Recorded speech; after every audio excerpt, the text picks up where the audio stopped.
to make this agenda ours as a region. And we know that every country is very different, but we also know that if we come together, as I said, we also have the opportunities to learn about each other, and we can also leverage experiences. So the fact that we're acting as a region can also help us in being more efficient in our resources, in how we implement these sustainable development goals, and also in transferring knowledge, in transferring capacity building, and in trying also to present a common and united front at the global level. So this is the way that UNESCAP is helping the region implement the global agenda for sustainable development. And what are the strategies that UNESCAP has to support its member states in achieving this agenda? Well, first of all, being part of the United Nations family, it has the convening power, and it has recently set up, well, I'm saying recently, but it's not that recent because it has been going on for a few years now, the Asia-Pacific Forum for Sustainable Development. And this forum is a high-level forum that takes place every year here, usually here in Bangkok, and it provides a space for all the representatives of our countries to come together and talk about these issues. Talk about sustainable development, talk about the sustainable development goals, if we've gone, if we're in the right direction or not, and how can we do better. We also do analytical work, focusing on integration of the 3 dimensions of sustainable development and on means of implementation. We work a lot with different stakeholders, with partners such as the Asian Development Bank, such as UNDP, and capacity development, becoming fit for purpose. We want to be able to react and to respond to what our countries need. Those needs are changing, and those needs are becoming more and more challenging, because the world is becoming more and more challenging. So we need to be able to be fit for purpose. And a stronger UN, stronger coordination, and that's how we are trying to be also a helping hand of the countries of the region.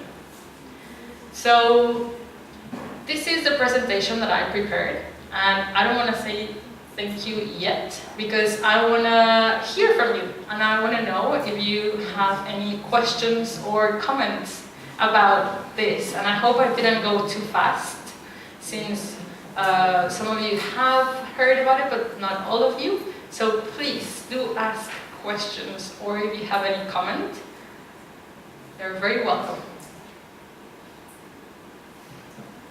Questions? Like Yes, please.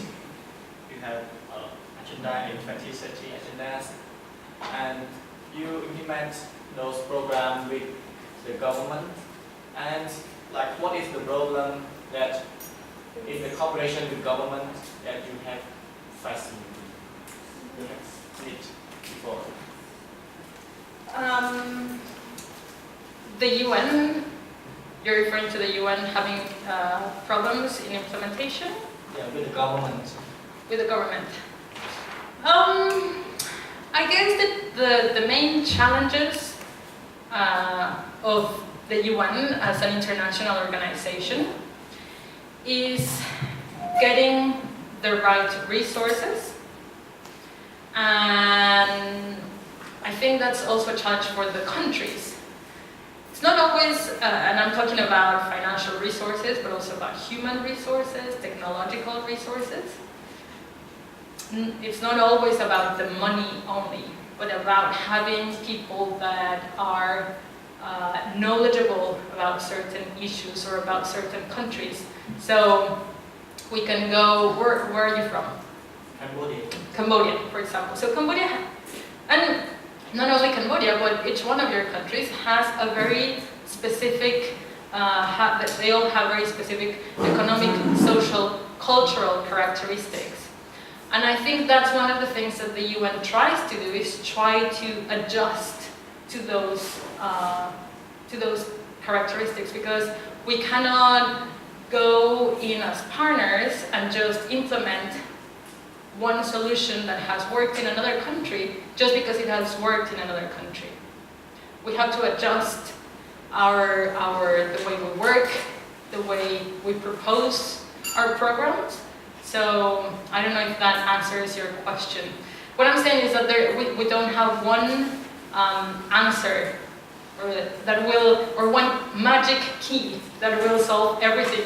So the main challenge for us when we work with government is that we need to change every solution, and we need to adapt it to those conditions so we can make it work and we can be efficient in doing it without wasting resources. Yeah? I don't see you're very convinced. Can I have other questions? Like you said that the program will end the hungers and will reduce the poverty rate. So how about, like you said, in Cambodia, Vietnamese, China has ended their poverty rate nearly 40 or 50% in the last previous years. So do you think about the inflation or interest rate? Maybe people can earn more income, but their money is not gained. It means that the money is the same or maybe less amount than before. How do you count the people that end their poverty? So poverty is measured. There are methodologies that have been developed by, for example, the World Bank, the Asian Development Bank, the UN. The way we measure, and we need to get an agreement on how we measure poverty, because maybe Cambodia is measuring poverty in such a way that it's not the same as China, for example. So the numbers can vary. So that's the first issue. We need to understand when we talk about measuring poverty, what are we talking about? And when we talk about poverty, is people living with less than $1.9.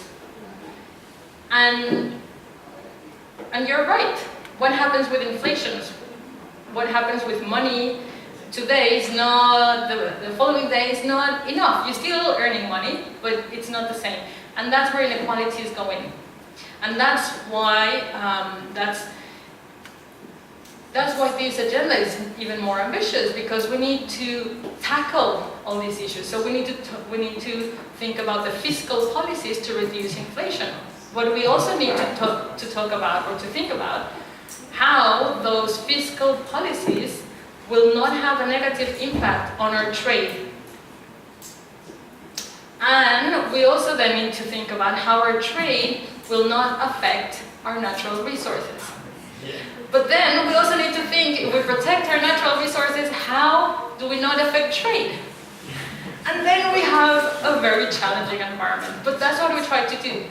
And that's why when we talk about sustainable development, we're talking about the three dimensions: social, economic, and environmental dimension. And I know it's hard. Believe me, I work on it.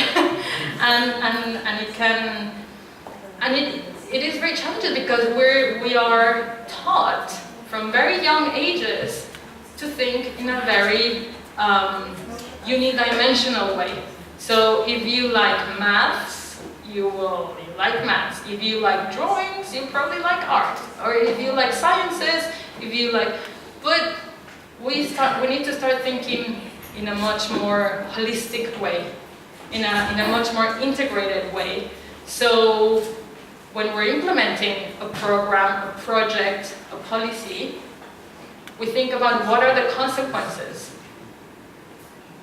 What are the consequences, and not only in my sphere, but what are the consequences in the spheres surrounding, in the environmental sphere, in the social sphere, in the economic sphere. So those are the type of challenges we face. But thank you, very good question. Yes. Hi. So I would like to ask on the SDG. Just now you mentioned that there are 17 goals approved by all participating countries. So for some countries, for each country, some goals might be more prominent than the other, so they might prioritize those goals. So do you think this will be an obstacle in achieving all goals by 2030? No, absolutely, and I think it's the right way to go. We cannot ask our countries to tackle the 17 goals at the same time with the same level of commitment. We know that some countries, and that's why there are so many of them, all of these issues are relevant, but some of these issues are more relevant for some countries than others. So instead of just picking a few, we decided to go for all of them, so to make the agenda as broader as possible. And this is a very interesting question, and thank you for asking. This also makes it relevant for all countries, rich or poor, middle income or low income. And that is a very big difference from the Millennium Development Goals, which were focused to countries that were in those developing stages or low-income countries. So that makes this agenda an agenda that is for everyone, for all countries. So yes, some countries will be and will focus in some of these, in their priorities. They will prioritize and we want them to prioritize. So for some, SDG 2, for example, which is zero hunger, will be more important than SDG 6, clean water and sanitation. Because maybe they had already done a lot on that issue, but now they want to focus on hunger. And ideally, they will all reach a level, and I invite you to go and look at the goals and look at their targets. Each one of these goals has in between 5 or 6 associated specific targets. And that's how we're also helping the countries focus their efforts.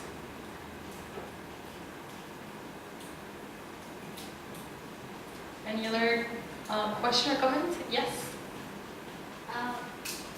I'm always wondering how big organizations like UN handle all the problems, especially as you have mentioned that these 17 goals are ambitious.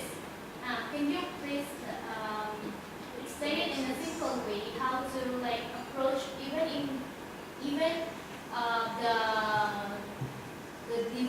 the developing countries like in the Asia, the mechanical way how to approach. Thank you. From the UN perspective, is that correct? Yes. Correct. These are many very different issues. And the way the United Nations is trying to tackle all of this, first of all, the UN has different agencies and programs, which some of them deal very specifically with each one of these. For example, we have the United Nations Environment Program, which can help in all the environmental related goals. We also have FAO, which can help with the goal related to hunger and agriculture. And we have UNDP, for example, which is the United Nations Development Program, which can help in the overall approach to the SDGs. And from the UNESCAP perspective, we can focus in the economic and in the social perspectives. So what we can do with governments, and you asked for a very simple way of responding, so I'm going to try to make it simple. But the way we are accompanying the governments in developing their policies, we can offer advice. We cannot tell them what to do because that's the country's own decision. But we can, and what we do, and I think this is a good way of putting it in a simple way, is we can offer the tools, and we can give the countries a number of tools, of examples of what has worked in other regions, in other countries, and then we can go with them together in implementing. So it's that providing that knowledge that is out there, and in helping them then make it into their policies, into their national plans, into a law, and then eventually, and hopefully also, helping them assess if it works or not, and adjust everything. Not everything is going to work, in the first instance. So we can also be there in the adjustment stages. So I hope that was simple enough. Yeah, so giving knowledge and guidance. Yes, capacity building, exactly, knowledge, guidance. Also, in fostering the exchange of knowledge, we don't owe all the knowledge. Most of the times, it's the countries that owe the knowledge, that owe it. So what we do is we try to also establish those relationships, those partnerships amongst countries and amongst other stakeholders, maybe other organizations, maybe other institutions, maybe civil society. So that's how we're providing those platforms to bring together the people to talk around the table, like we're doing it now. So that is also the way we do it. Yes. Anyone else? Hi.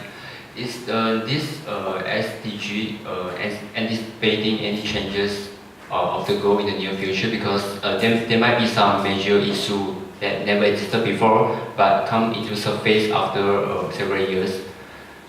So have UN considered all those major issues? Like, sorry, I didn't hear the first. Which major issues? It's like there might be some issue that never happened or never existed before, but come to surface after several years. So have UN considered any changes in the goals when it comes to these new problems? That is a very good question. The 17 goals are set and agreed. So for now, we're stuck with them. So that doesn't mean that we cannot deal with new and emerging issues. And Goal 17, which is the partnerships for the goals, which also talks about the means of implementation, about technology, trade, and other mechanisms, is a gateway for also being relevant, because obviously some new issues will come. And we cannot either not deal with them, or we cannot forget about this either. So there isn't a provision in the goals to address new and emerging issues, but there is a way to do it. So maybe in a few years' time, the countries will come together in the United Nations and decide that they want to change, or they want to add another goal. So for now, these are set, but there is always that scope for addressing some other or new emerging issues. And the work that UNESCAP is doing at the moment is we're trying, within these topics, trying to see what are the emerging issues. Because we can talk about, for example, goal number 2, zero hunger. The goal talks about hunger, but it also talks about agriculture. So the exercise that we're doing, and we're doing it so we can provide it to the countries as knowledge, as an analysis that we are making, is what are those issues that are in the future that can affect the achievement of these goals. So even though at the moment the countries, I don't think they want to add another goal or change it, but we are aware that this is not static. that the world is evolving and that there will be new and emerging issues.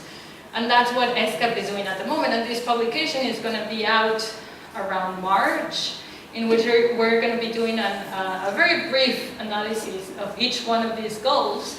And we're also we're trying to do an informed assessment of what are those issues in the future that are coming and that we need to keep an eye on.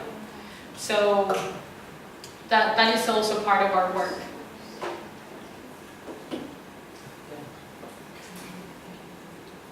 Last question, otherwise we have to continue with the last question. Okay. Well, thank you very much. And just remember, if you take one thing from my presentation, please take this. The first bullet in this paragraph, the 2030 agenda that all our countries agreed to. That's what we want, and that's what, if you work hard, I'm sure we're all gonna